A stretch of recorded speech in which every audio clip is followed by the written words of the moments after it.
کبھی بھی کسی شخص کی برائی کا بدلہ برائی کے ساتھ نہ دیں، ورنہ آپ کو محسوس ہوگا کہ میرا دل سخت ہو گیا ہے، میں کڑن میں آ گیا ہوں۔ آپ ہر وقت نہ پھر لوگوں کے عیب بیان، لوگ اس طرح کے ہیں، لوگ اس طرح کے ہیں، فلانا یہ کہتا ہے، دیکھو آج اس فلانے نے یہ کہہ دیا، پھر آپ کی طبیعت لوگوں کے ہر وقت عیب ڈھونڈے گی، بیان کرے گی۔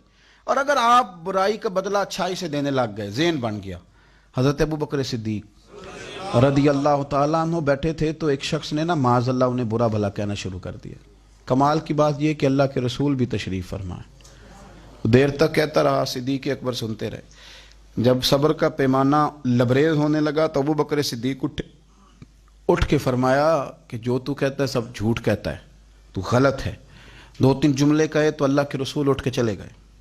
صدیق اکبر کہتے ہیں پیچھے دوڑا، یا رسول اللہ صلی اللہ علیہ وسلم جب تک وہ بولتا رہا آپ تشریف فرما رہے، اور میں نے دو باتیں کی تو آپ آ گئے، تو حضور فرمانے لگے او خدا کے بندے، جب تک تو چپ تھا نا، رب نے تیرے سرانے فرشتہ کھڑا کیا ہوا تھا جو تیری طرف سے جواب دے رہا تھا۔ تو کیا سمجھتا ہے کہ لاوارث ہے تو؟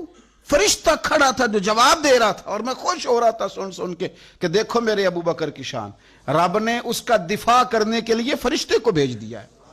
لیکن جب تو خود بولا ہے نا تو فرشتہ چلا گیا، شیطان آ گیا لڑائی چمکانے کے لیے، تو چونکہ فرشتہ چلا گیا تو میں بھی آ گیا۔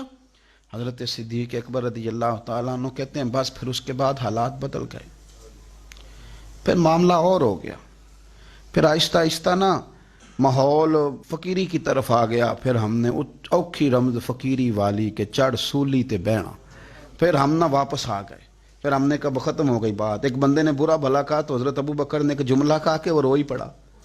اس کے بعد ایک نے برا بھلا کہا تو حضرت صدیق اکبر کہنے لگے اگر تو واقعی سچا ہے نا، جو تو عیب میرے بیان کر رہا ہے وہ میرے اندر ہیں، بات پہ غور کرنا۔ آئے ہائے، کہنے لگے اگر تو واقعی سچا ہے تو پھر اللہ مجھے معاف کر دے، اور اگر تو جھوٹا ہے تو میں دعا کرتا ہوں رب تجھے معاف کر دے۔ وہ شخص کہتا ہے ابو بکر نے تو رلا ہی دیا، تڑپا ہی دیا۔